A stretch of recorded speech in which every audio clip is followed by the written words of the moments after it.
नमस्कार, आप देख रहे हैं नेशनल वॉइस। आपके साथ मैं हूं शुभ्रा सुमन। उस देश की सरहद को कोई छू नहीं सकता जिस देश की सरहद की निगहबान है आंखें। हिंदुस्तान की सरहदों पर जहर फैलाने वाले अब खुद दहशत में आ गए हैं। पाकिस्तान की जमीन पर फल फूल रहे आतंकी संगठनों ने पहले भी भारत में लहू की साजिशें रची हैं, लेकिन इस बार पुलवामा में जो हुआ उसके बाद दुनिया भर में पाकिस्तान की मजम्मत हो रही है। भारत की जनता में शहीदों को लेकर गम और गुस्सा है और इन सब के बीच हमारे सुरक्षा बलों ने धैर्य का परिचय देते हुए कह दिया कि हम न भूलेंगे न माफ करेंगे। भारत कब और किस तरह पुलवामा का बदला लेगा, इसे लेकर अब तनाव लेने की बारी पाकिस्तान की है। ये तनाव और डर पाकिस्तान के प्रधानमंत्री की बातों में साफ महसूस किया जा सकता है। भड़काऊ बातें और हरकतें करने वाला पाकिस्तान पुलवामा हमले के बाद से ही बातचीत की पैरोकारी कर रहा है। अब पाकिस्तान के प्रधानमंत्री इमरान खान ने भारत से अपील की है कि भारत शांति का एक मौका दे। इमरान खान का कहना है कि वो हमेशा अपनी बात पर कायम रहते हैं और भारत अगर उन्हें पुलवामा मामले में सबूत मुहैया कराए तो वो एक्शन लेंगे। सवाल यह है कि क्या पाकिस्तान की इन चिकनी चुपड़ी बातों पर भरोसा किया जा सकता है? क्या इस तरह के भरोसे की बात करना भी हिंदुस्तान के हक में आज है? आपको मालूम है कि इसी हफ्ते खबर आई थी कि पाकिस्तान की सरकार ने जैश ए मोहम्मद के मुख्यालय और ठिकानों को अपने नियंत्रण में लिया, लेकिन इसके ठीक बाद पाकिस्तान के सूचना मंत्री फवाद चौधरी ने न सिर्फ इन रिपोर्टों को खारिज कर दिया बल्कि कहा कि जहां कार्रवाई की गई वहां एक मदरसा है और इसका पुलवामा अटैक या जैश ए मोहम्मद से कोई लेना देना नहीं है। इस तरह से यू टर्न लेने में माहिर देश की बातों पर आखिर यकीन किया भी जाए तो कैसे? खबर यह भी है कि पाकिस्तान के 3 पूर्व विदेश सचिवों ने अपनी सरकार को आगाह किया है। उन्होंने इमरान सरकार को चेताया है कि भारत इस बार संयम बरतने के मूड में नहीं है, इसीलिए पाकिस्तान तैयार रहे। सवाल यही है कि हम संयम आखिर कब तक और क्यों बरतें? पाकिस्तान के पूर्व राष्ट्रपति परवेज मुशर्रफ ने भी पाकिस्तान को सोच समझ लेने की हिदायत दी है और इसीलिए सवाल यही है कि क्या सजा के खौफ से पाकिस्तान इस तरह की बात कर रहा है? इस बार सबका हिसाब होगा, हिसाब पूरा होगा।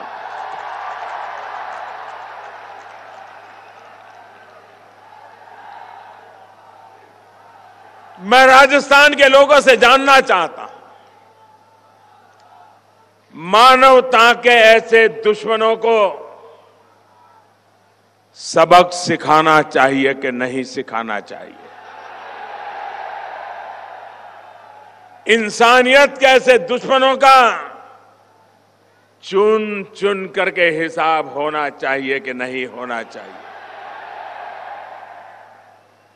दुनिया भर में इनका दाना पानी बंद होना चाहिए कि नहीं होना चाहिए? साथियों, आपका एक प्रधान सेवक इसी काम में जुटा है। और इसी बयान के जवाब में पाकिस्तान के पीएम इमरान खान भारत से एक मौका देने की बात कह रहे हैं।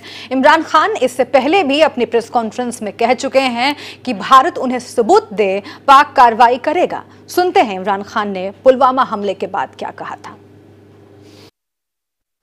किसी किस्म की आप तहकीकात करवाना चाहते हैं इस इंसिडेंट में कि कोई पाकिस्तानी इसमें मुलव्वस था, हम तैयार हैं। अगर आपके पास कोई एक्शनेबल इंटेलिजेंस है कि पाकिस्तान इन्वॉल्व है, वो हमें दे। मैं आपको गारंटी करता हूं कि हम एक्शन। और आइए चर्चा की शुरुआत करते हैं। कुछ खास मेहमान इस चर्चा में शामिल होने के लिए हमारे साथ जुड़ रहे हैं। बीजेपी की ओर से शरद त्रिवेदी जुड़ गए हैं हमारे साथ, आपका बहुत स्वागत है। ओंकार नाथ सिंह कांग्रेस पार्टी की ओर से हमारे साथ जुड़ रहे हैं, सर आपका भी स्वागत है। कर्नल आरपी सिंह हमारे साथ जुड़ गए हैं, डिफेंस एक्सपर्ट, आपका भी स्वागत। मेजर आशीष चतुर्वेदी हमारे साथ जुड़ रहे हैं, डिफेंस एक्सपर्ट, पूर्व सैन्य अधिकारी के तौर पर, आपका भी बहुत स्वागत। लेकिन सबसे पहले मैं शुरुआत आज कर्नल आरपी सिंह जी आपसे करना चाहती हूँ। आप डिफेंस एक्सपर्ट हैं। इससे पहले पुलवामा के बाद जब इमरान खान ने भारत से मुखातिब होकर के प्रेस कॉन्फ्रेंस की, तो उस वक्त भी ये लग रहा था कि पाकिस्तान में भारत की प्रतिक्रिया को लेकर एक डर है और चूंकि हर मंच से प्रधानमंत्री मोदी ने भी ये कहा था कि हम सेना को खुली छूट दे चुके हैं, जगह का चुनाव सेना करेगी, किस तरह से इसका जवाब दिया जाएगा, उसकी प्रक्रिया क्या होगी, इन तमाम बातों का चुनाव सेना करेगी और उसको खुली छूट दे दी गई है। उस वक्त भी ये लग रहा था कि पाकिस्तान दहशत में है, और अब जब इमरान खान ने ये बात कही है कि एक मौका उन्हें दिया जाए, क्योंकि वो जो करते हैं, जो कहते हैं वो करते हैं, उनका ये रिकॉर्ड रहा है, अब किस बिना पर वो कह रहे हैं, लेकिन अभी चूंकि वो नए नए वहां पर आए हैं सत्ता में, इसीलिए वो उसका मुझे लगता है कि एक बेनिफिट ऑफ डाउट लेना चाहते हैं कि हो सकता है कि इमरान खान ने जो पहले वादे किए हों, जिस तरह की बातें की हों, उस पर वो कायम रहें। क्या ये पाकिस्तान का डर बोल रहा है? देखिए, पाकिस्तान के ऊपर जो डर बोल रहा है सही बोल रहा है। हाँ। और इसका जो है, अगर आप पिछले स्वतंत्रता से 47 से अगर आप देखेंगी, 1948, 65 और 1971 का रिजल्ट अगर आप देखेंगे तो खास तौर से उसमें पता है कि इनको काफ़ी मात खानी पड़ी है। यहाँ तक कि 71 के लड़ाई में इनकी जो सेनाओं को तकरीबन 1 लाख की आबादी के लोग जो थे, उनको भारतीय सेनाओं ने पीडब्ल्यू के तौर से 93,000 को अपने हाथ में लिया था और एक प्रिजनर के तौर पे रखा था और उनको बाद में छोड़ दिया गया था। उसके बाद से ये जानते हैं कि भारतीय सेना से उनके लड़ने की ताकत बिल्कुल नहीं है। चाहे फौज की, आर्मी की रफ्तार ताकत देख लीजिए, एयरफोर्स की देख लीजिए या नेवी की देख लीजिए। रही बात यह कि छद्मवेश में जो भी ये कार्रवाई कर रहे हैं, इंटरनल जो भी ये हरकतें कर रहे हैं, उसके बारे में पूरा इंटरनेशनली इनको पता है और ये एक इंटरनेशनल दबाव के तहत आते हैं। यहाँ तक कि 2 आर्मी चीफ जो कि यहाँ पे थे, इनकी सबसे बड़ी प्रॉब्लम यह है कि यहाँ पे पॉलिटिकल और मिलिट्री लिंक का कोई लेन देन नहीं है। जब भी यहाँ के पॉलिटिकल बॉसेस चाहते हैं कि हम भारत के साथ ठीक से रहें, लेकिन मिलिट्री बॉसेस नहीं चाहते हैं। बिल्कुल। अगर आपको याद है 1999 में जब कारगिल का हुआ था, तो वहां नवाज शरीफ बैठे हुए थे और उनको ये पता नहीं था कि कारगिल में पाकिस्तान कुछ हरकत करने वाला है। वही हाल अभी हुआ है। इमरान खान को सही है, मेरे तरफ से तो ये अंदाजा है कि पता नहीं है कि क्या करने वाला है, जो ये गिरी हुई हरकत की है। इसलिए इमरान खान भी दहशत में है और वो चाहते हुए भी कुछ कर नहीं पा रहे हैं। तो इसका मतलब यह है कि हमें इमरान खान की बात को बहुत तवज्जो नहीं देना चाहिए? बिल्कुल नहीं। इमरान की बात तो अब आप कह रहे हैं पठान, भारत ने हमेशा पश्चिम से ही तो अटैक झेला है। पठान आए कहां से? पठान एक बात कह करके पलट सकता है, तो इसका एक पूरा उदाहरण है।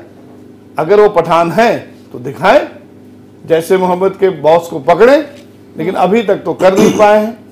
इतना समय दिया जा चुका है और पठान की हरकत तो इंडिया कर रहा है, जो बात कहता है वो करता है। और मेरे ख्याल से ऑलरेडी इंडिया ने शुरू कर दिया कि दाना पानी बंद करना है, तो दाना पानी बंद होना शुरू हो गया है। इंपोर्ट और एक्सपोर्ट के ऊपर बैन लग चुका है। दूसरी चीज ये है, पानी बैन के ऊपर भी कार्रवाई चालू हो चुकी है। पिछले कुछ सालों से उनके जितने भी एनजीओ हैं उनके ऊपर बैन लगने शुरू हो गए हैं। इनके जितने भी लीडर्स हैं उनके ऊपर बैन लगने शुरू हो गए हैं। और मेरे ख्याल से जो छूट दी गई है, गई थी, अब उस छूट पे भी बैन लग चुका है। इसलिए अब आपको शायद ही कभी कोई ऐसी घटना मिलेगी जिसमें कि कश्मीर के अंदर जो दहशतगर्द लोग हैं वो घुस करके जो ढेला फेंकने की कार्रवाई, पत्थर फेंकने की कार्रवाई और फौज को या सिक्योरिटी फोर्सेस को डराने की कार्रवाई करते थे, उनको करने के लिए फिर से हिम्मत चाहिए। ठीक है।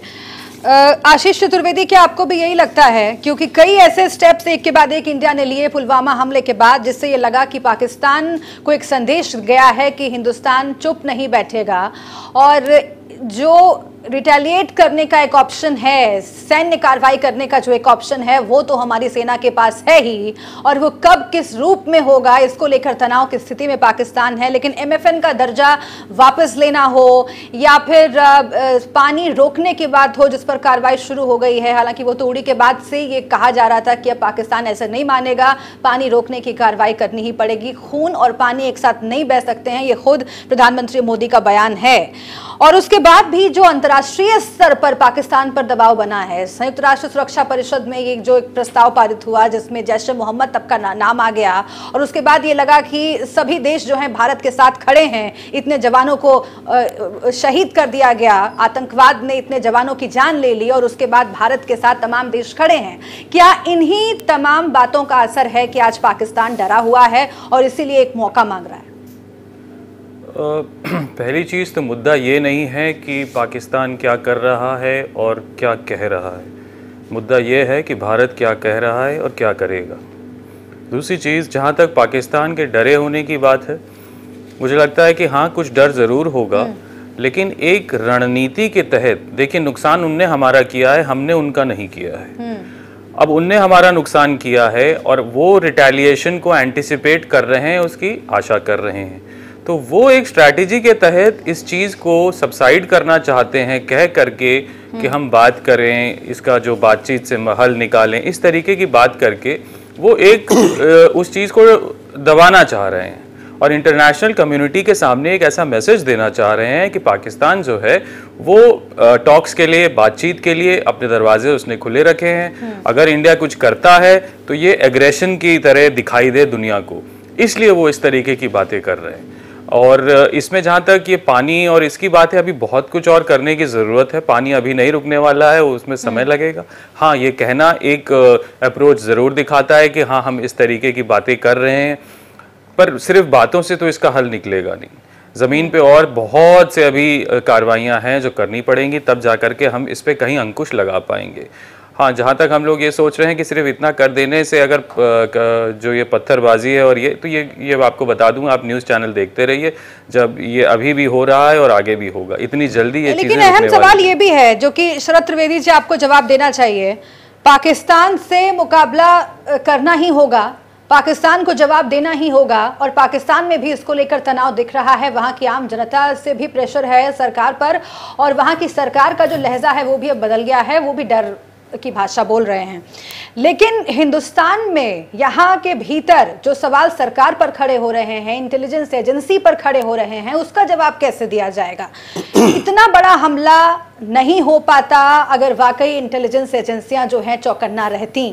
क्या सिर्फ पाकिस्तान का नाम लेकर के या फिर इस तरह की भाषा का इस्तेमाल करके या फिर उसने उलझा करके रखना ये सरकार का दायित्व है, या फिर वाकई जो वहां पर हुआ था, वाकई जो गलती हुई थी उस पर भी ध्यान देना जरूरी है? पहले तो मैं एक बात क्लियर कर दूं कि इंटेलिजेंस एजेंसीज का फेलियर एक स्टैंडर्ड बहाना होता है या जवाब दिया जाता है कि इंटेलिजेंस फेलियर है। इंटेलिजेंस एजेंसीज का पता तब चलता है कि वो हैं तब जब कोई ना कोई गड़बड़ हो जाता है, लेकिन जब सारा काम सही होता है तो इंटेलिजेंस एजेंसी एग्जिस्ट नहीं करती है, उसका कोई वजूद नहीं होता है। तो इंटेलिजेंस फेलियर जो है, मतलब एक इस तरह की घटना के पीछे कितनी घटनाओं को जो है पहले ही कुचल दिया गया था या ख़त्म कर दिया गया था, क्योंकि हमारे पास बेहतर इंटेलिजेंस थी। आपने आए दिन देख रहे हैं कि वहाँ पे इनकाउंटर हो रहे हैं कश्मीर में, आए दिन जो भी आतंकवादी आता है वहाँ पाकिस्तान से, उसकी 1 से 1.5 महीने की करीब ज़िंदगी भारत में होती है, उसके अंदर उसको मार दिया जाता है। लेकिन जैसे एक आयरिश रिपब्लिकन आर्मी के आतंकवादी ने कहा था कि we have to be lucky only once, you have to be lucky always. तो हमको हर समय जो अपनी सुरक्षा के लिए मुस्तैद रहना पड़ेगा, लेकिन गलतियां होती हैं। मतलब कम से कम 100 से 200 जो इस तरह के इंसिडेंट है जिनको दबा दिया जाता है, जिनको कुचल दिया जाता है, एक ऐसा मौका होता है जिसमें इस तरह की घटना घटती है, जो कि बहुत दुखद घटना है। दूसरी चीज़ यह है कि हमें पाकिस्तान के बारे में एक चीज़ जानने की ज़रूरत है कि पाकिस्तान का जो वजूद है वो खून से आया था, वो पैदा ही खून और खराबे से हुए थे, और उन्होंने 4 लड़ाइयाँ लड़ी हैं, और जो 71 की लड़ाई थी उसके बाद वो ये जान गए कि वो भारत से लड़के नहीं जीत सकते। खुले युद्ध में वो 3 बार पराजित 71 तक हुए और फिर कारगिल में उनकी पराजय हुई। तो उन्होंने एक जरिया बनाया कि we'll bleed India through 1000 cuts, ये 1000 जगह से हम भारत को काट के खून बहाएंगे, जिस पे इन्होंने कार्रवाई शुरू करी 78 के बाद। और उनको किसी जनता से कोई लेना देना नहीं है, पाकिस्तान की जनता का कोई वहाँ वजूद नहीं है। वहाँ देशों के पास फौजें होती हैं, वहाँ फौज के पास देश है। तो उन्होंने, भुट्टो साहब ने कहा था कि हम घास खाएंगे लेकिन हम एटम बम बनाएंगे। तो आज की तारीख में पूरा देश घास खा रहा है और वो बम बना रहे हैं। तो इन्होंने पंजाब में आतंकवाद बढ़ाया, भिंडरा वाले उनकी पैदाइश थे, जो खालिस्तान मूवमेंट को सपोर्ट वहां से मिला, उसको दबाया, कुचल दिया गया। यहाँ पे अब सैन्य बलों के सामने जो परिस्थितियां हैं सर, उसको हम इस तरह नकार नहीं सकते। और पुलवामा हमले के बाद बहुत सारे जानकार लोग ऐसे हैं जिनकी बातों को नजरअंदाज नहीं किया जा सकता। वो ये कह रहे हैं कि चाहे वो रक्षा बजट की बात हो, सैन्य बलों के पास जो उपकरण मौजूद है उसकी बात हो, उस पर विचार करना ही होगा, इंटेलिजेंस पर विचार करना ही होगा, क्योंकि जितनी बड़ी मात्रा में विस्फोटक की हम बात कर रहे हैं जिसका इस्तेमाल पुलवामा हमले में किया गया है, वो पाकिस्तान से आ जाए केवल, अगर आ गया तो किस तरह से आया, इन सब तमाम बातों पर विचार करना ये भी जिम्मेदारी है और सोचना जिम्मेदारी है, क्योंकि आगे भी इस तरह के हमले हो सकते हैं अगर हम चेते नहीं तो। जो वहां के टेररिस्ट ऑर्गेनाइजेशंस हैं जो कि कश्मीर में उकसाते हैं युवाओं को और उन्हें शामिल कर लेते हैं अपने आप में, वो सुसाइड बॉम्बर बन जाते हैं। जिस तरह की प्रक्रिया का इस्तेमाल किया गया है, कार बॉम्ब का इस्तेमाल किया गया है, वो तो सीरिया में इस्तेमाल होता है, अफगानिस्तान में इस्तेमाल होता है, वो यहाँ पर अगर आ गया है तो ये जवाबदेही बनती है जो इंटेलिजेंस की और सरकारों की। ट्रेन कर रहा था वो पहले अफगानिस्तान में ही वो आतंकवादी काम कर रहा था, जिसने इसको ट्रेन किया, जिसने ये हमले को अंजाम दिया है। और आप ये देखें कि पिछले 4-5 साल में जो कदम उठाए गए हैं, आपने देखा दिल्ली में बम फट रहे थे, आपने देखा मुंबई कांड हुआ, बरेली में हुआ, देवबंद में हुआ, ये सारे किस्से लखनऊ में हुआ है, बम कांड हुआ, कचहरी में लखनऊ में इस तरह के किस्से हुए। पिछले 4 साल में ये शायद पहली बड़ी घटना है जो हुई है, मतलब, और वो भी जो भी घटनाएं घट रही हैं वो कश्मीर में हो रही हैं। और यहाँ पे आपने देखा पत्थरबाजी हो रही थी, जब हम, क्योंकि उनको 500 रुपए में वो पत्थर फेंकने के लिए उनको बुलाया गया था। जब पत्थरबाजी को लेकर के मेरे पास सवाल है, लेकिन वो पॉलिटिकल थोड़ा सा हो जाएगा मामला, इसलिए मैं नहीं पूछूंगी आपसे, पॉलिटिकल में आज मैं जाना ही नहीं चाहती हूँ। लेकिन सर, डीएस हुड्डा साहब नहीं, पत्थरबाजों के बारे में आप लोगों का जो रवैया रहा है पीडीपी के साथ मिलकर के, उस पर बात हो सकती है, लेकिन मैं नहीं जाऊंगी उस पर। लेकिन आज, क्योंकि आज का मसला पॉलिटिकल नहीं है, सवाल यहाँ पर ये है सर, डीएस हुड्डा साहब जो कि सर्जिकल स्ट्राइक के हीरो माने जाते हैं, 4 करोड़ रुपए रिकवर हुए, जिसके बाद पत्थरबाजी बंद हो गई। सुनिए सर, डीएस हुड्डा साहब ने ये कहा है, जो कि सर्जिकल स्ट्राइक के हीरो माने जाते हैं, सरकार को कई मामलों में उन्होंने आईना दिखाया है और ये कहा है कि आर्मी के पास 68% जो उपकरण है वो पुराने जमाने के हैं। और ये पहले भी आया था मामला, लेकिन आप लोग चेते नहीं, आप लोगों ने जो रक्षा बजट है उसको लेकर के देखिए बात हो रही है। तो आखिर इन सब मोर्चों पर कौन काम करेगा? सरकार की जवाबदेही नहीं है क्या इन सब मोर्चों पर बात करना? आप देखें पिछले 4 साल में जो सेना के हथियार खरीदे जाते हैं वो 20 साल 30 साल के को मद्देनजर, समय को मद्देनजर रखते हुए लिए जाते हैं। ये रोज हथियार नहीं खरीदे जाते हैं। आप अभी 7.5 लाख जो है वो राइफल्स खरीदने का ऑर्डर दे दिया गया है, जो इमीडिएट परचेज के डिसीजंस लिए जा रहे हैं। अभी फील्ड गन जो है, जो पहाड़ी इलाकों में इस्तेमाल होनी चाहिए, जो हल्की गन है वो अमेरिका से खरीदी गई है। अभी राफेल डील हुई है, जो क्योंकि पिछले 15 साल से 20 साल से कोई नया हथियार नहीं खरीदा गया था, और 4 साल में जो भी हथियार खरीदे गए इनका असर आपको अगले 10 साल में दिखेगा, क्योंकि हथियार बनने में भी वक्त लगता है और ऑर्डर देने में। आपके पास आऊंगी, लेकिन उससे पहले ओंकारनाथ सिंह जी, जो अभी पाकिस्तान बोल रहा है, जो डर पाकिस्तान के भीतर झलक रहा है, कर्नल साहब ने अभी बताया कि वो उन तमाम हारों का नतीजा है जो पहले भारत की सेना ने उससे दिखाया है और धूल चटाई है कई मौकों पर, और इसीलिए। लेकिन अगर इसे आज के संदर्भ में देखा जाए तो क्या ये नहीं लगता है कि प्रधानमंत्री नरेंद्र मोदी ने राजस्थान के टोंक में भाषण दिया, वहां पर याद दिलाया कि देखिए जब शपथ ग्रहण ले रहे थे इमरान खान तो बात हुई थी फोन पर, और ये कहा था कि मैं पठान का बच्चा हूं और जो कहता हूं वो करता हूं, वहां गरीबी दूर करूंगा, ये करूंगा वो करूंगा। लेकिन आज वो अपनी बात से मुकर रहे हैं और उसके बाद इमरान खान का बयान आता है, वो कहते हैं कि वाकई मैं जो कहता हूं वो करता हूं, एक मौका मुझे भारत दे दे। तो क्या ये भारत की कूटनीतिक जीत नहीं है? नहीं, मैं इससे कूटनीतिक जीत नहीं मानता। हाँ। मैं इसे इमरान खान की चाल मानता हूँ। मैं आशीष जी की बात से पूरी तरह सहमत हूँ कि ये पाकिस्तान की चाल है। पाकिस्तान ऐसे ही छद्म युद्ध करने कि का वो क्या वो करता है, और छद्म युद्ध में वो करता क्या है, हमारा नुकसान कर देता है और बाद में दुनिया भर की चुपड़ी चुपड़ी बातें करता है। वो डर नहीं रहा है बिल्कुल, उसका ये स्टाइल है। और जैसा आशीष जी ने कहा कि इंटरनेशनल प्रेशर को ख़त्म करने के लिए कि लोग समझें कि हम जो है शांति चाहते हैं, तो और भारत एग्रेशन की तरफ बढ़ रहा है, सिर्फ ये। मैं आपसे बता दूं कि ये पहली बार नहीं, जब उरी हमला हुआ था तब भी यही सब हुआ था, और हम उनकी बातों में आके उनके लोगों को बुला के हमने अपने यहाँ मुआयना भी करवाया। तो इस तरह के वो सबूत मांगते रहेंगे। उसके पहले भी उन्होंने जब कहा था कि पाकिस्तान पर हमला होगा तो पाकिस्तान रिटेलिएट करेगा, उसमें भी उन्होंने यही बात कही थी कि हमको सबूत दिया जाए और हम इसको करेंगे, वादा करते हैं। आज भी वही बात उन्होंने कही, कोई घुमा के दूसरी बात नहीं की।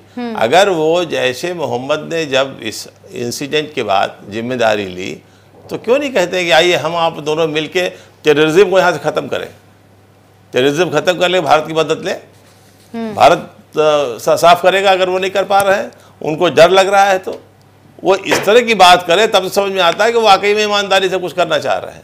वो तो हर बार हमारा नुकसान करते हैं और इस तरह की बात करके हमको लिंगर ऑन करते हैं ताकि गुस्सा शांत हो और हम चुपचाप बैठ जाएं। अब देखिए पानी की बात है, कम से कम 10-12 साल से पहले पानी नहीं रुक सकता है। वो भी कौन सा पानी रुकेगा, जो हम पानी अपना 10% नहीं ले पा रहे हैं क्योंकि हमने भी व्यवस्था नहीं की है, वो रुकेगा।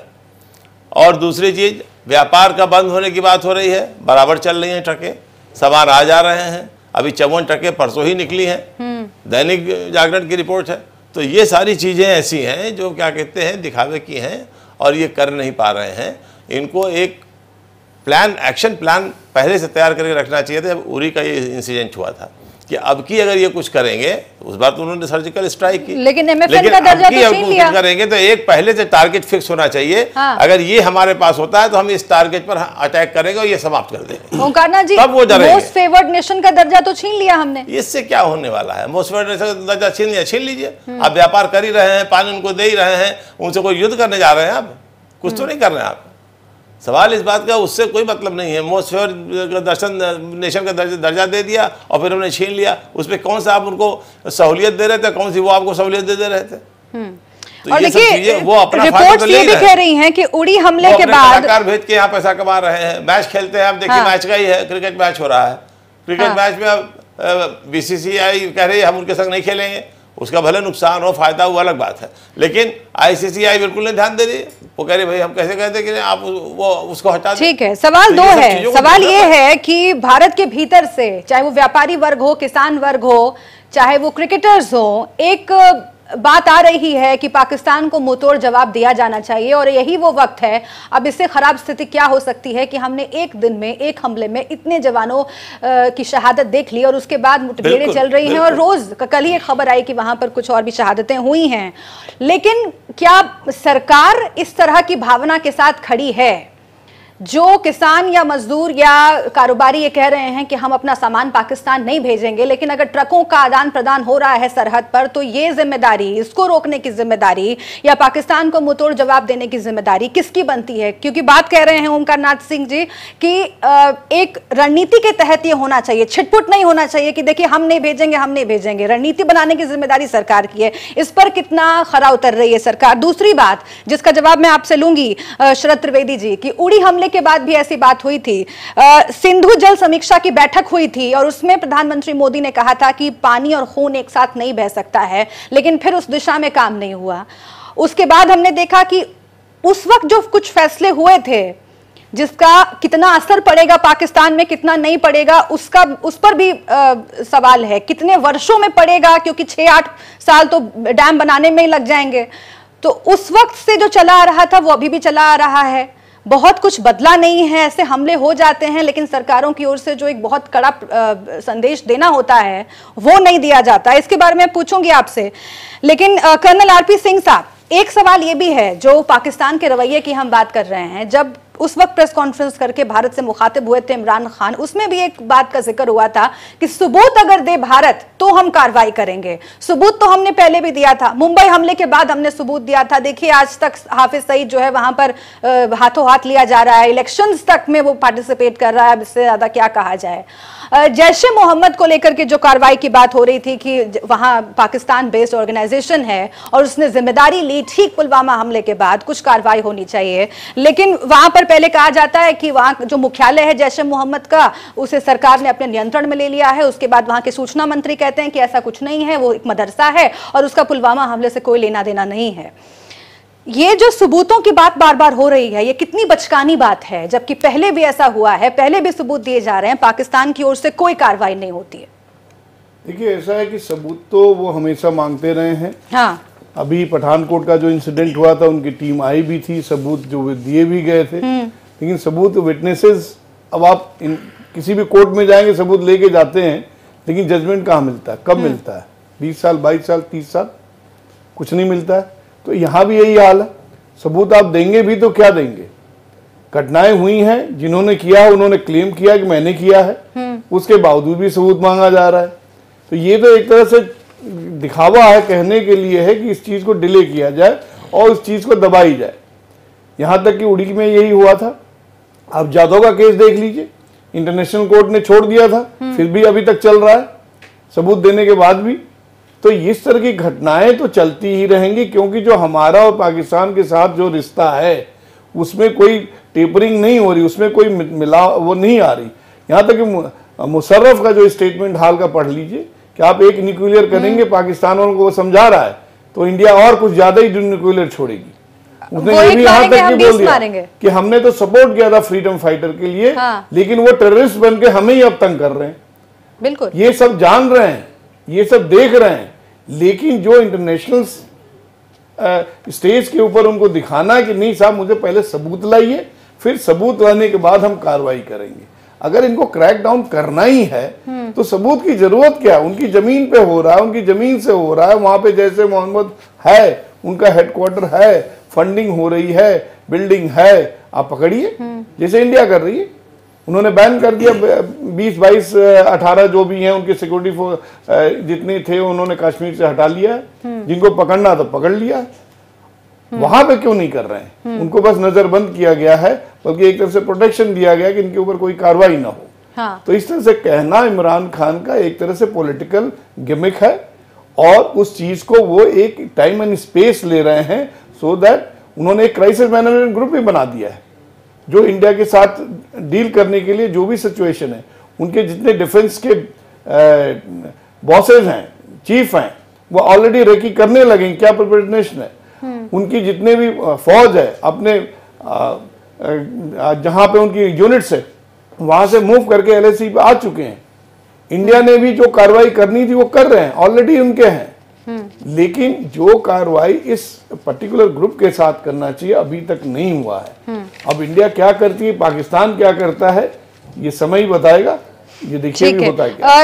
इससे पहले कि आशीष जी मैं आपके पास आऊं, एक और बात जो अभी शरद त्रिवेदी जी से चर्चा हो रही थी कि सेना के पास जो उपकरण हैं उसको लेकर के भी अब चर्चाएं फिर से एक बार तेज हो गई हैं। मैं समझता हूं सेना के उपकरणों की बात यहाँ न की जाए तो ज्यादा अच्छा है। जो बात नहीं, ये एक रिपोर्ट है सर, डीएस हुड्डा साहब ने, कोई हर आदमी देख रहा होता है चैनल, नहीं इतनी आप भरोसा रखिए, आरपी सिंह साहब जिस तरह बात करेंगे आप भरोसा रखिए। नहीं आरपी सिंह साहब तो वही बताएंगे जो आप हमारे पास है या जो हम लेने जाए, जैसे शरद जी ने बताया, तो इन सब चीजों को बताने से क्या होगा, आप उनको इनपुट दे रहे हैं। ठीक है, आपका कंसर्न मैं समझ रही हूँ सर। डीएस हुड्डा साहब ने ये बात चिंता जताई है, एक रिपोर्ट है वेबसाइट में उन्होंने एक इंटरव्यू दिया है उसको लेकर के, उन्होंने कहा है कि 68% जो उपकरण है वो पुराने जमाने के हैं। जो रक्षा बजट है उसको लेकर के चर्चा होनी चाहिए, क्योंकि आखिरकार फिर बात जवानों पर ही आती है, हम जवानों को खोते हैं। इसीलिए जब इस तरह के दिनों में हम बैठकर बात कर रहे हैं तो एक रणनीति बनाई जानी चाहिए इस दिशा में, ताकि फिर जब हम ऐसी घटनाएं देखते हैं, पुलवामा में इतना बड़ा हमला हो गया, तब हम सोचने लगते हैं, लेकिन आम दिनों में इसकी चर्चा नहीं होती है सर। ये आप मेरे पूछे जी आपसे सर। देखिए ऐसा है, अगर आपको याद होगा तो ये चीज जनरल वीके सिंह के टाइम पे एक पूरी रिपोर्ट गई थी कि हमारे पास हथियार कितने, अम्युनिशन कितना है। उस समय दूसरी सरकार थी, और अगर आप पूरा डिटेल देखेंगे तो 1971 के बाद कितने हथियार आए हैं, कितने चेंजेस हुए हैं, वो भी आप समझ सकते हैं। मुझे किसी को कुछ बताना नहीं है। डिफेंस का जो बजट है हमेशा टेपर किया है, टेपर डाउन हुआ है, डिफेंस की साइजिंग कट हुई है, क्योंकि हम नहीं चाहते डिफेंस फोर्सेस को इतना एक तरह से डोमिनेटिंग बनाना चाहते हैं या हैवी बनाना चाहते हैं। यहाँ तक ये हालत आई है कि जो 303 थी, SLR में कन्वर्ट हुई, फिर इंसास में हुई, अभी तक इंसास के बाद बाकी देखा ही नहीं गया। अब एक एक दुनिया में चलती रही है, लेकिन अब जाकर के इंडिया में इंट्रोड्यूस हो रही दूसरी गाड़ी असॉल्ट राइफल अब आ रही है। अब ये सब बजट का हिस्सा है। वॉर सिचुएशन और उसमें काफी फर्क है। रही बात ये कि एंटी इंसर्जेंसी के ऊपर या टेररिस्ट ऑर्गेनाइजेशन के खिलाफ जो कार्रवाई करनी है, उसके लिए बजट्स के अंदर जो भी चीजें मांगी गई हैं छोटी बड़ी, वो धीरे धीरे आ रही हैं। काफी इक्विप हो चुका है 60%। हुड्डा का स्टेटमेंट सही है और हुड्डा ने जो कहा है सही है। उसके पहले भी जो भी इनके डीजीएम हो रहे हैं, चाहे उसके पहले आर्मी चीफ रहे हैं, ये इंटरनल चीजें बजट में बताई गई हैं। बजट में कटौती है, लेकिन इंडियन बजट के हिस्से में अगर आप देखेंगे तो जो सेंट्रल रिजर्व पुलिस है, सेंट्रल पुलिस फोर्सेस हैं, पैरामिलिट्री फोर्सेस हैं, उनकी बजट में बढ़ोतरी की गई है। उनके टीथ को बढ़ाया जा रहा है और आर्मी के टीथ को कम किया जा रहा है। आर्मी को वॉर के लिए तैयारी की जा रही है, वैसे पुलिस को जो है इंटरनल सिक्योरिटी के लिए तैयारी की जा रही है।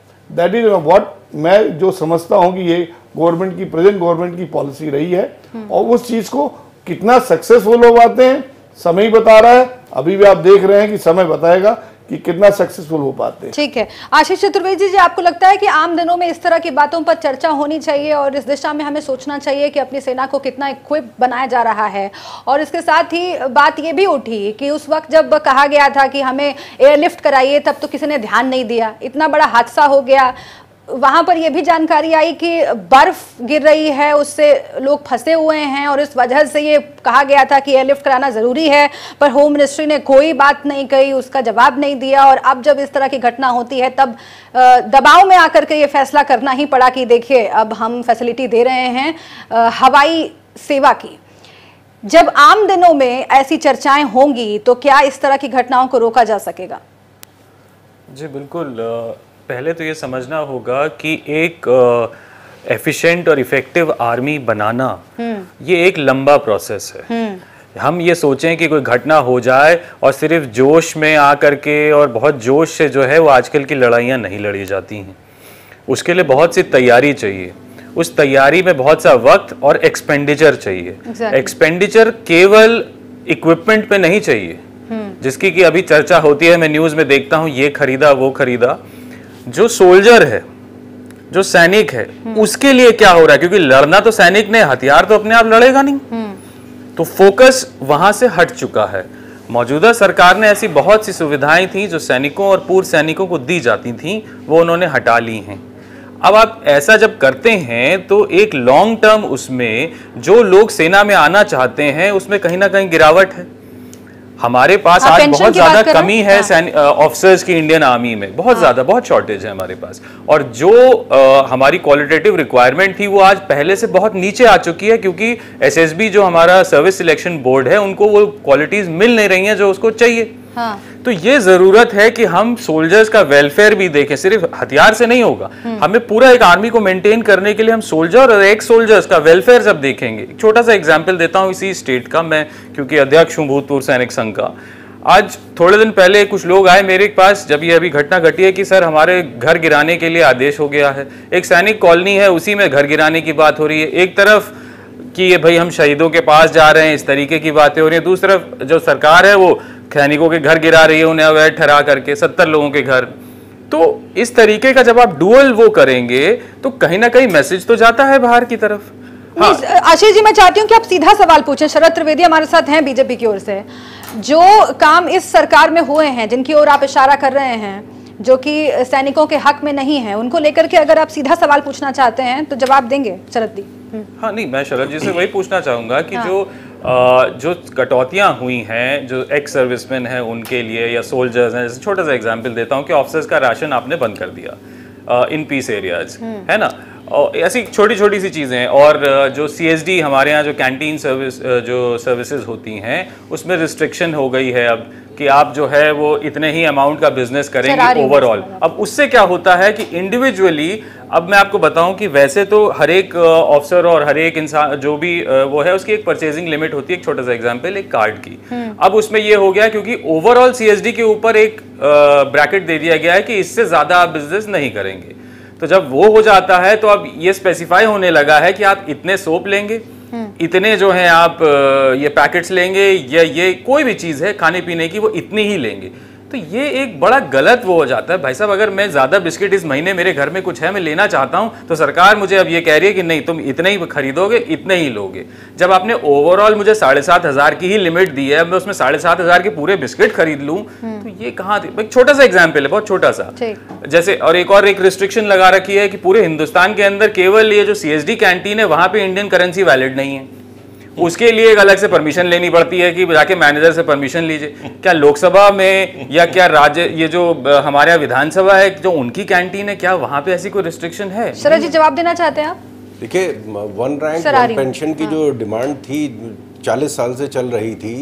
हालांकि उस पे तकरीबन 10,000 करोड़ का बजट अलग से बनाना पड़ा। समस्या का समाधान कर दीजिए, इसको छोड़िए वन पेंशन। मतलब क्या जो ज्वलन समस्या है उसको देख लीजिए। बात कही है उसके बारे में तो मुझे व्यक्तिगत जानकारी नहीं है, लेकिन क्यों ऐसा हुआ है, क्योंकि जो मुझे जानकारी है उसमें ये है कि काफ़ी डाइवर्जन भी हो रहा था।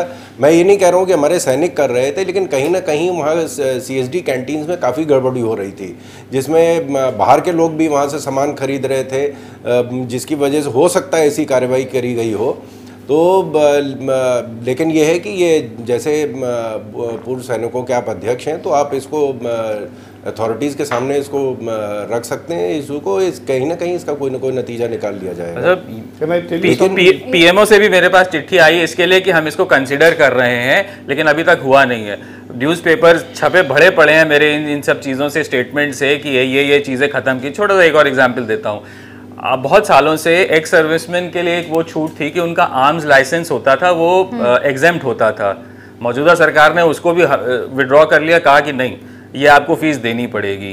तो छोटी छोटी चीजें हैं, छोटी छोटी चीजें जिनका बड़ा असर पड़ता है, क्योंकि इमेज उससे मैसेज देती है सरकार। ठीक है, आप सिंह साहब आप अपनी बात रखिए, उसके बाद मैं ओंकार नाथ जी आपके पास आऊंगी। देखिए, ऐसा है कि जो चीजें बता रहे हैं मैं डिस्कस नहीं करना चाहता हूँ, लेकिन इसकी एक डार्क पहलू है जिसको ठीक किया जा रहा है। पहली बात, वन रैंक वन पेंशन, जो बीजेपी के यहाँ पे बैठे हैं वो बात सही कह रहे हैं जी। जो अभी इस गवर्नमेंट ने किया, किसी गवर्नमेंट ने नहीं किया, किसी ने नहीं किया। जो 2006 के पहले के रिटायरी थे वो बेचारे पैसे जो ले जाते थे उनमें रह नहीं पा रहे थे। अभी जो वन रैंक वन पेंशन आया है 99% करेक्ट है। वो जो आज की किसी के रिटायरमेंट के पेंशन के बराबर ही तकरीबन पहुंच गई है, क्योंकि जब वो पेंशन पे जाते थे उसी पे ही रुक जाते थे, उन पे बढ़ोतरी नहीं मिलती थी। अभी सभी को उनके सर्विस के अनुसार से उस लेवल पे ला दिया गया है। कैंटीन की बात जो कह रहे हैं या कोई और चीज है, इसमें कोई इंटरफेरेंस नहीं है, ये खुद का इंटरफेरेंस है। खुद के हम लोग जो कुछ थे ब्लैक शीप्स उन लोगों ने किए थे, उसके लिए उनके ऊपर एक सख्त कार्रवाई की गई। जो प्रॉब्लम एरिया कुछ और है।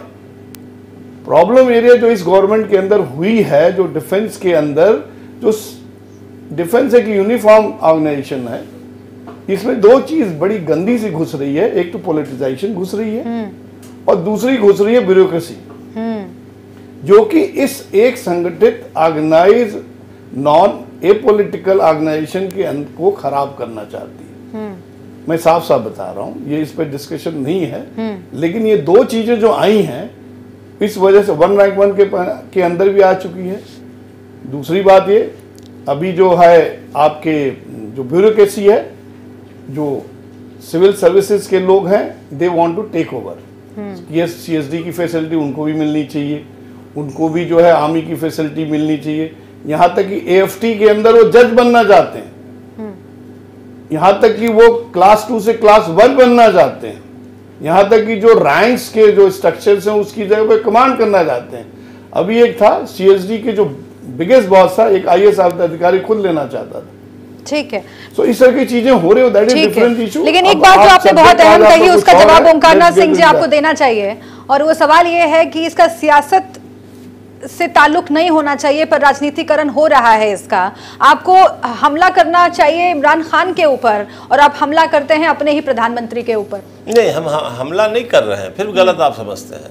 अगर हम प्रधानमंत्री, हमारा बॉस कोई गलत बात कर रहा हो तो हम उसको बताएंगे नहीं कि इससे आपको नुकसान हो रहा है। ये हमारी ड्यूटी नहीं बनती। अगर हमारा ही कोई बॉस हमसे कोई ऐसी बात कर रहा हो जो हमें लग रहा हो कि गलत कर रहा है, तो ये हमारी ड्यूटी बनती है कि हम उसको आगाह करें कि आप ये मत करो। सवाल इस बात का है, इतनी बड़ी घटना घटित हुई है, आप साफा पहन के राजस्थान में भाषण दे रहे हैं, आप जाके वहाँ पैर धो रहे हैं, ये सब क्या ड्रामा कर रहे हैं? अरे कोई ऐसा काम कीजिए जिससे जो देश की जनता जितनी उबली हुई है उनको संतोष हो कि हाँ आप कुछ करेंगे। हम नहीं कहते आप जाके युद्ध कर लीजिए, फाट पड़िए, लेकिन उनको सबक तो सिखाइए। अगर आपने पहले से एक प्लानिंग की होती, कर्नल साहब एक मिनट, पहले से अगर आपने प्लानिंग की होती कि अगर ये उरी के बाद दोबारा ऐसी हरकत करेंगे तो हमारा ये प्लान ए है, हम उसी दिन वो एक्शन करेंगे, पहले से आप सब कुछ सेट करके रखिए।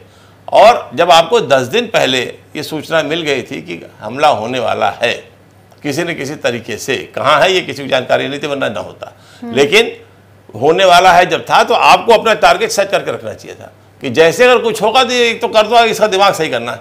जब तक आप इस तरह की प्लानिंग नहीं करोगे तब तक ये ऐसे ही करते रहेंगे, मारने के बाद चुप हो जाएंगे। सबूत दीजिए, हम आपके साथ शांति वार्ता चाहते हैं, हम आपके साथ ये करना चाहते हैं, हम छोड़ेंगे नहीं, हम ये नहीं करेंगे। मतलब ये सब तो ड्रामेबाजी है और आप इसको सुन नहीं रहे, आप कर नहीं रहे इसको, तो हम आपको आगामी कुंभ में अगर नहाने न जाते प्रधानमंत्री तो ये बिल्कुल सही जवाब हो जाता पाकिस्तान को, या वहाँ के जो सफाई कर्मचारी उनके पैर नहीं धोते तो ये बिल्कुल उपयुक्त जवाब होता पाकिस्तान का।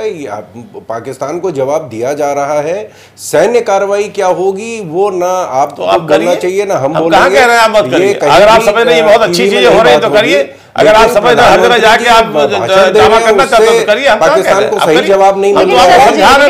आप एक शांति में थोड़ी सी बात बताइए, हर चीज में आपको बुरी लगती है बात को।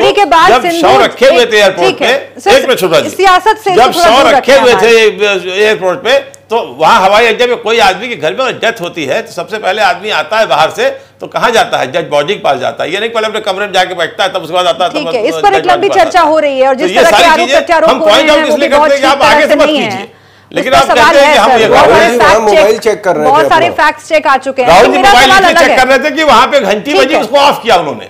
ठीक है सर, ये छोटी छोटी बात पूरी देखिए आप उसको। शरद जी, मेरा सवाल अलग है, जो मैंने पहले उठाया था कि उड़ी के बाद भी कहा गया था, एक मीटिंग हुई थी सिंधु जल समीक्षा और उसमें प्रधानमंत्री ने कहा था कि खून और पानी एक साथ नहीं बह सकते। अब उसी फैसले को फिर से एक बार बताया जाता है और उसे दोहराया जाता है, एक संदेश दिया जाता है कि देखिए, लेकिन वो तो उड़ी के बाद ही होना चाहिए था। अभी नया क्या किया है सरकार ने?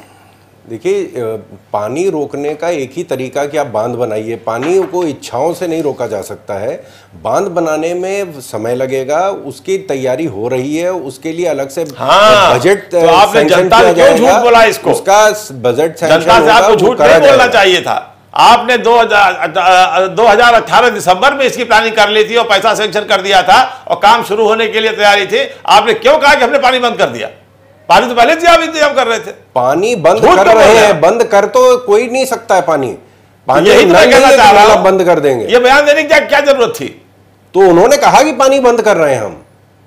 पानी तो पहले ही आपने तय कर लिया था दिसंबर 2018 तो उसी की तैयारी हो रही है अब। और ये बहुत पहले से किया था, जब पंजाब से डिमांड आने लगी, हर जगह डिमांड आने लगी, तो आपने कहा जो हमारा पानी जा रहा है इसको हम इस्तेमाल करेंगे। ये बदले की कोई कार्रवाई नहीं थी इसके अंदर। चलो जी, देखिए, पानी बंद करना जो है उसमें वक्त लगता है, उसके लिए सैंक्शन होता है। लगता है, हम बिल्कुल मान रहे हैं आपकी बात। तो जब वो पूरी उसकी प्रक्रिया होगी, उसमें नपाई होगी, उसका पहले डिटेल प्रोजेक्ट रिपोर्ट डीपीआर बनेगी, उसके बाद वो काम शुरू होगा। पानी ऐसे नहीं, ये इच्छा शक्ति है भारत की कि पानी पाकिस्तान में अब नहीं जाएगा। सर मैं आपसे कह रहा हूं कार्रवाई चल रही है, उसी आपने इस इंसिडेंट के पहले तय कर लिया था कि आपको पानी की आवश्यकता है और आप पानी इसको अब इस्तेमाल करेंगे, इसलिए आप डैम के लिए आपने सैंक्शन कर दिया था पैसा। तो आपने क्यों जनता से झूठ बोला कि हमने पानी बंद कर दिया? ये कौन सी बात? पानी बंद किसी ने नहीं कहा है, कर दिया बंद का मतलब कि अब आगे से नहीं देंगे आप पानी, आगे से नहीं देंगे, ये हाँ, यही है, मतलब आगे से नहीं देंगे। तो ये आप हमने ये नहीं कहा कि नल हमने बंद कर दिया कि कल सवेरे से पानी नहीं जाएगा। पहले तय था आपका पानी कल सवेरे से नहीं जाएगा, नल नहीं बंद कर दिया कि पानी नहीं जाएगा। इस तरह का जो कंफ्यूजन है वो जनता में नहीं फैलाना चाहिए और कोई कंफ्यूजन नहीं है। पानी पाकिस्तान अगर ये कहा जा रहा है कि देखिए साहब हमने आज पानी बंद कर दिया और बूंद बूंद को पाकिस्तान वहां तरस रहा है, तो ऐसे कंफ्यूजन से जनता भी दूर रहे। ये चैनल बता रहे हैं, हर कुछ कमांडो चैनल है जो इस तरह की बातें कर रहे हैं। ये पॉलिटिकल पार्टीज भी कई बार प्रोपेगेंडा करती हैं, प्रोपेगेंडा हर कोई कर रहा है, पॉलिटिकल पार्टी भी और मीडिया भी शामिल है। लेकिन एक और सवाल है जो सुरक्षा को लेकर के उठ रहा है, और जब ये कहा जाता है, जो हुड्डा साहब की हम बात कर रहे हैं, उन्होंने ये भी कहा कि इतनी बड़ी मात्रा में जो विस्फोटक है वो पाकिस्तान से ही सिर्फ आ जाए, अगर हम ये मानकर चलें तो ये भी जल्दबाजी होगी। हमें समझना पड़ेगा कि वहां पर जो छोटे छोटे ग्रुप्स काम कर रहे हैं जो कि पाकिस्तान के टेररिस्ट ऑर्गेनाइजेशंस के मुखौटे के तौर पर हैं, वो कितने अब स्ट्रांग हो गए हैं, उस पर भी ध्यान देना पड़ेगा। कर्नल आरपी सिंह साहब, दोनों ही मामलों में चाहे वो विस्फोटक पाकिस्तान से आया हो, बॉर्डर पार से आया हो, तो भी बहुत बड़ा फेलियर है, और अगर वो स्थानीय तौर पर बनाया जा रहा था या फिर उसमें उन लोगों की भागीदारी है जो कश्मीर से पाकिस्तान से अटैच्ड होकर काम कर रहे हैं भारतीय सेना के खिलाफ आतंकवाद फैलाने में, तो भी भारत को सोचना पड़ेगा। इन दोनों ही मामलों में सर सवाल कई खड़े होते हैं कि आखिर कैसे इतना बड़ा हमला हो गया काफिले पर। देखिए, ये हमला इतना जो भी बड़ा हुआ है, जो भी एक्सप्लोसिव यूज हुआ है, इतना तो कंफर्म हो गया कि आरडीएक्स है। हाँ। और आरडीएक्स जेएनके के अंदर नहीं बनता है, ये तो इम्पोर्टेड है, ये तो बाहर से आया हुआ है। इंडिया से किसी भी आपके कोई कहे पटाखे की फैक्ट्री से है, या कोई एक्सप्लोजन वाले या रोड बनाने वाले से इकट्ठा किया है, या किस तरह तरह के लोगों ने मिलके किया गया, नो, ये तो पक्का कहीं से इसको बतौर लाया गया है और दहशत फैलाने के काम में इस्तेमाल किया गया है। अगर आपको याद है, ऐसी कई घटनाएं हो चुकी इंडिया में जो कि इन समूह का इस्तेमाल पहले बॉम्बे से लेकर हर जगह किया गया है। स्केल थोड़े लोअर थे, इस बार काफी हायर स्केल पे किया गया है और ऑर्गेनाइज ढंग से किया गया है और एक पहले से कंसीव्ड आइडिया के थ्रू किया गया है। इस तरह के जो बॉम्ब्स होते थे, जितने भी टेररिस्ट ऑर्गेनाइजेशन वर्ल्ड में हैं, ये सब इस्तेमाल करते हैं। इसके पहले आपने सीरिया में सुना होगा इस्तेमाल किया गया, अफगानिस्तान में तो डिप्लोमेसी के खिलाफ इस्तेमाल किया गया है। और जब आईपीकेएफ मूव इन की थी राजीव गांधी के एक नी जर्क रिएक्शन के ऊपर, जब आर्मी भेजी गई थी, तो वहां पे आर्मी का स्वागत लैंडमाइन से हुआ था और वहां पे 3 टन के 3 टन उड़ गए थे। तो वहां पे ये जो रिएक्शंस होते हैं ऐसे ही होते हैं। रही बात ये इंटेलिजेंस की जो बात थी, 2500 आदमी का जाना, एक स्लो मोशन में कानवाय को without any gap of vehicle जाना, जो कि एक लेथार्जी थी, उसको उन्होंने इनकैश किया। और उस सिचुएशन को देखते हुए, रिएक्शन टाइम लेते हुए, देखिए मॉर्निंग में कानवाय चलती 3 बजे जम्मू से, रिएक्शन को देखते हुए रिएक्ट किए हैं and by the afternoon this reaction was carried out. ये सवाल तो कई हैं कि एक साथ इतने सारे जवान जा रहे थे, आना बाहर से हुआ, संख्या बहुत बड़ी थी, फाइनेंशियल मदद कोई बड़ी ऑर्गेनाइजेशन कर रही। ठीक है, लेकिन एक बात अभी आशीष चतुर्वेदी आपने कही थी और मैं उसी पर आपसे सवाल पूछना चाहती हूँ, वो ये कि पाकिस्तान इस तरह की हरकत के जरिए, इस तरह की बातों के जरिए कि देखिए हम तो बात करना चाहते हैं, हमें शांति का एक मौका दे दो, अंतर्राष्ट्रीय मंच पर ये माहौल बनाना चाहता है कि हम तो बातचीत के हिमायती हैं, और अगर इसके बाद भारत कुछ रिटेलिएट करता है, कोई कार्रवाई करता है, तो ये कह पाए पाकिस्तान की देखिए हम तो बातचीत की बात कर रहे थे। लेकिन अंतर्राष्ट्रीय मंच पर जो भारत को सपोर्ट मिला है पुलवामा हमले के बाद, आपको लगता है कि आगे किस दिशा में रणनीति होनी चाहिए?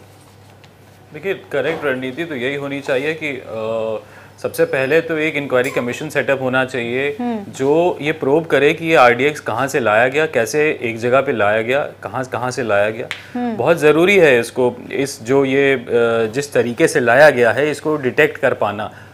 सिर्फ यही सोच लेना कि जैश ने उसकी जो है अपनी वो ले ली है जिम्मेदारी, तो उससे बात खत्म नहीं हो जाती। वो कैसे लाया गया इतनी बड़ी मात्रा में और एक जगह रखा गया और फिर एक जगह लाके उसको ब्लास्ट किया गया, तो ज़रूरी ये है। दूसरा, मुझे ऐसा लगता है, पर्सनल राय है मेरी, और मुझे लगता है कि बहुत पूरे देश की यही राय होगी कि जो इसके लिए जो शोक घोषित करना चाहिए था, राष्ट्रीय शोक, ये सरकार ने अभी तक नहीं किया 39 लोगों के लिए।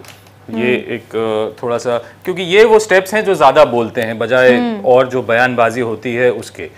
जहां तक इंटरनेशनल लेवल पे इस तरीके का सपोर्ट, देखिए कभी भी टेररिज्म अटैक किसी भी कंट्री पे होगा तो इंटरनेशनल कम्युनिटी कभी भी उस टेररिज्म को तो सपोर्ट करेगी ही नहीं। तो ये तो एक जग जाहिर फैक्ट है कि अगर आपके यहाँ किसी भी कहीं भी दुनिया के किसी कोने में, लेकिन जैश ए मोहम्मद का नाम आया चूंकि उस बयान में, इसलिए वो इम्पोर्टेंट है। हाँ, तो जैश ए मोहम्मद, लेकिन देखिए फोकस होना चाहिए कि हम क्या कर रहे हैं। फोकस इंटरनेशनल कम्युनिटी और पाकिस्तान पे नहीं होना चाहिए, फोकस होना चाहिए कि हम क्या कर रहे हैं एज अ नेशन, हम एग्जैक्टली कर क्या रहे हैं उसके बारे में। केवल मैं ये 25-30 साल हो गए आज इस तरीके की घटनाओं को, सिर्फ कश्मीर में नहीं है, नॉर्थ ईस्ट में भी इंडिया जो है बहुत बुरी तरीके से इस चीज को झेल रहा है। तो मतलब जब तक कि 30-40 लोग ना मर जाएं, वो बहुत ज्यादा हमको लगता है 2-3 मर गए, अच्छा ये तो होता ही रहता है, बहुत दुख हुआ, बहुत बुरा हुआ, इस तरीके की चीजें न्यूज में नीचे आप पढ़िए कि 2 सिक्योरिटी ऑफिसर्स किल्ड और जवान किल्ड, ये तो एक रेगुलर वो है और ये चलता आ रहा है, लेकिन उस पर देश के नेताओं को कोई फर्क नहीं पड़ता है, वो चलता रहता है वैसे का वैसे। अभी भी तो देख लीजिए ना, पाकिस्तान को क्या हमारी संसद ने अभी तक पाकिस्तान को आतंकवादी देश घोषित किया है? नहीं किया है। बातें बहुत कड़ी बड़ी करेंगे, ये हो जाएगा, जवाब दिया जाएगा, ये किया जाएगा। 2 सवाल आपसे। एक तो राष्ट्रीय शोक के बाद ये सवाल कांग्रेस ने भी प्रेस कॉन्फ्रेंस में उठाया था, कई सवालों में ये भी शामिल था कि राष्ट्रीय शोक की घोषणा क्यों नहीं की, यही सब स्टेप्स तो बोलते हैं। और दूसरा कि हम दुनिया से क्या मांग करें, उनकी फैमिली पेंशन मिलनी चाहिए। हाँ, हम दुनिया से क्या मांग करें? पहले तो हमारी संसद उस पाकिस्तान को टेररिस्ट कंट्री घोषित करे ना, इस दिशा में क्यों नहीं आप लोग काम करते हैं? देखिए, शोक जो है पूरे भारत ने मनाया है और सरकार घोषित कर दे कि राष्ट्रीय शोक है, उससे कोई ज़्यादा फर्क नहीं पड़ेगा। लेकिन यह है कि जो कार्रवाई उसी समय तुरंत कार्रवाई की गई है, जो पाकिस्तान के खिलाफ एक्शन लिया गया है, जो तैयारियां चल रही हैं, वो टीवी चैनल पर नहीं आएंगी, उनका जवाब उनको दिया जा रहा है। किस तरीके से, कब, कहाँ, कैसे दिया जा रहा है और कैसे दिया जाएगा, ये टीवी पर नहीं आएगा। कार्रवाई चल रही है उन पे और कार्रवाई हो रही है, आज भी हो रही है। जो सीमा पे जो फायरिंग हो रही है उसका जवाब दिया जा रहा है, और क्या कार्रवाई होगी वो सेना तय करेगी। प्रधानमंत्री जी ने बिल्कुल साफ कह दिया कि सेना को खुली छूट है, कब, कैसे, कहाँ, क्या कार्रवाई करेंगी वो सेना फैसला करेगी। ओंकारनाथ सिंह जी, देखिए, राष्ट्रीय शोक तो इन्होंने इसलिए नहीं घोषित किया कि सरकारी कार्यक्रम रुक जाते। प्रधानमंत्री जी किसी भी राज्य के मुख्यमंत्री जी की तरह से काम कर रहे हैं। जैसे मुख्यमंत्री लोग जब चुनाव पास होता है तो सारे कामों का उद्घाटन और शिलान्यास कर डालते हैं ताकि वो अपने चुनाव में कहें कि हमने ये कर दिया। एकदम उसी लिए उन्होंने इसको नहीं किया। चलिए, नहीं किया साहब, अब कम से कम एक काम तो कर दीजिए, उनके परिवार को पेंशन दे दीजिए ताकि उनकी जीविका तो चल सके।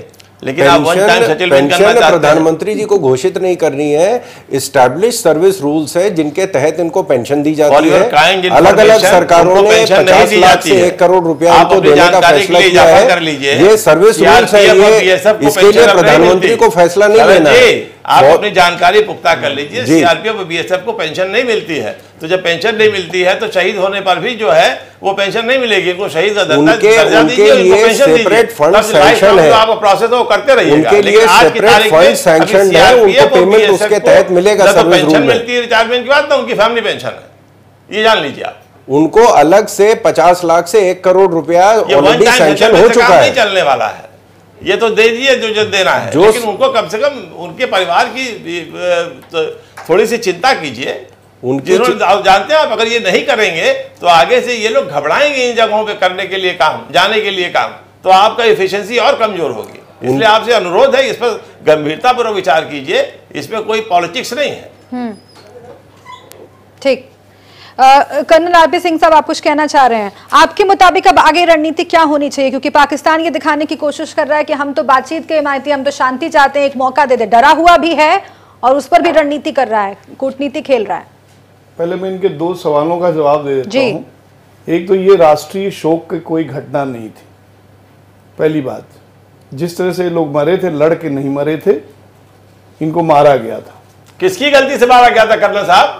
अब जिसकी गलती से गलती तो आपकी की थी, आपकी इंटेलिजेंस गलती थी। अगर आपकी इंटेलिजेंस सही पकड़ ली होती तो शायद वो ना मरते। सही आप कह रहे हैं, सही कह रहे हैं। श्रीदेवी के लिए हो सकता है, उनके लिए नहीं हो सकता है। श्रीदेवी लड़के मरी थी, वो लड़के मरी थी। ये किसी शराब पी के डूब के मार गई थी। शोक का मनाना एक तरह से कमजोरी का दिखाना है, पहली बात। दूसरी बात, पेंशन की रही बात, ये पेंशन जो कि लिंक्ड है ऑलरेडी आपके इंश्योरेंस से। क्या किसी महापुरुष की मृत्यु पर शोक होता है तो क्या कमजोरी दिखाई जाती है कि दुख दिखाया जाता है? दुख दिखाया जाता है। तो दुख दिखाया जाता तो इसमें दुख नहीं दिखा सकते? इसमें नहीं, ये हमारी गलती से ये हुआ। सोल्जर्स हैं, सोल्जर की मौत का दुख नहीं होगा। क्या सोल्जर क्या मरने कमाल के लिए कर बने? रहे हैं? आप फौज में रहे, इस तरह की बात कर रहे हैं? हाँ, क्या इसीलिए सोल्जर बना- मरने के लिए अपना थोड़े बात बने करें। हैं? एक सेकंड, हाँ बात पूरी करें। सोल्जर्स हैं, ये दुर्घटना नहीं, एक बहुत बड़ा उसमें वो था, इस चीज को आप समझें आप। हाँ दूसरी बात है कि पेंशन की बात है, जो पुलिस फोर्स को पैसे पेंशन दी जाती है जो कि अभी लिंक की गई है इंश्योरेंस के साथ, और उनके मेरे ख्याल से एनओको को जॉब दी जाती है। ये फैसिलिटी फौज में नहीं है, let me tell you very clearly, किसी भी एनओको को जॉब नहीं दी जाती है। ये जो फैसिलिटी प्रोविंस की या सेंट्रल पुलिस की थी, ये वहां थी। फौज का एक जवान मरता था, एक ऑफिसर मरता था, कभी किसी ने जॉब तक नहीं दिया। आपको इतना मैं बता दूं, 1999 के पहले एक आदमी जाता नहीं था शोक के लिए। ये कारगिल वॉर के समय अटल बिहारी वाजपेयी की गवर्नमेंट ने अनाउंस किया कि मिनिस्टर जाएंगे, आईएएस जाएगा, राज्यपाल जाएगा। उसके पहले एक आदमी नहीं गया 65 और 71 के वॉर। श्रीलंकन ऑपरेशन तक तो उनका शरीर भी नहीं आता था। अब्दुल भारत हमीद की वाइफ को 3,500 पेंशन मिलती मुलायम थी। सिंह ने किया था, जहां तक मेरी जानकारी है कि बॉडी श्रीलंकन ऑपरेशन तक तो उनका पार्थिव शरीर भी भारत में लाया जाता था, वही उनका संस्कार कर दिया जाता था। Decision of sending the bodies to. Yes, I agree. ठीक है, ये कारगिल के टाइम आप हुआ है, साहब, अब आगे मुझे क्या याद होनी चाहिए रणनीति भारत की? रही बात ये कि अब सैनिकों का सम्मान मिल रहा है जो कि कंटिन्यू हो रहा है। कारगिल से पहले हो गया था हुजूर। नहीं प्लीज नहीं, बात कारगिल हुआ के था। टाइम हुआ तो मुझे याद है, मैं कारगिल की लड़ाई लड़ा हूँ। मैं एक एक चीज बता रहा हूँ आपको। It was before Kargil. अरे He was Omkarnath defense Singh ji, minister आपको before मैं Kargil. बता रहा हूँ कि जो मैं चूंकि He was defense minister before Kargil. Let me ओहो correct you. प्लीज, किसकी बात कर रहे हैं? Deve Gowda was the prime minister. Indra Kumar Gujral was अरे the prime भाई, minister. and Raj आज Singh was the Kargil defense की minister. बात बता रहा हूँ, After जो गवर्नमेंट देवेगौड़ा थी- and Indra Kumar Gujral, Atal ji became the prime minister. ओहो, For the जो first time when he facility- became the prime minister, he was only for the 13 चलिए, years. नहीं, ये जो भी कारगिल के टाइम वॉर हुआ था, उस समय जो भी गवर्नमेंट थी, हाँ जो कारगिल भी के समय वॉर हुआ था उस समय अटल जी ठीक की है, गवर्नमेंट। ठीक है, जो भी गवर्नमेंट थी, 3 फैसिलिटी दी गई थी। ठीक है। उनका उत्तर प्रदेश शरीर से लाया 3 जाता वक्त है। जवान मेरे मरे पास थे, इतना ही मैं खुद है, उसमें लेकिन गया अहम था। सवाल यही है और कि उस- सैनिकों के प्रति जो सरकार की जिम्मेदारी बनती है वो सरकार कब निभाएगी? जी बिल्कुल सर, मेरे पास वक्त इतना ही है। देश की रक्षा सैनिक करेंगे, पाकिस्तान को मुंहतोड़ जवाब देने की जहां तक बात है, हमारी सेना सक्षम है, लेकिन सवाल यही है कि सैनिकों को लेकर जो सरकार की जिम्मेदारी है उसे भी सरकार को निभाना ही होगा, क्योंकि सिर्फ बात हम आपकी नहीं है, जो शहीद के परिवार हैं वो भी बार बार यही मांग कर रहे हैं कि सरकार उनके प्रति अपनी जिम्मेदारी समझे। और रही बात पाकिस्तान की, तो वो डरा हुआ है, एक मौका मांग रहा है, लेकिन जो पहले का रिकॉर्ड है पाकिस्तान का, उसे देखकर ये लगता नहीं है कि ये मौका देने के बारे में सोचना भी चाहिए भारत को। बहुत शुक्रिया आप सभी का हमसे बातचीत करने के लिए और इस चर्चा में शामिल होने के लिए। तमाम बड़ी खबरों के लिए देखते रहिए नेशनल वॉइस।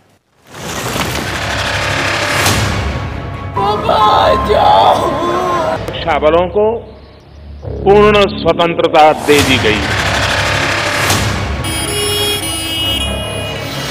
मैं आपको गारंटी करता हूं कि हम एक्शन लेंगे।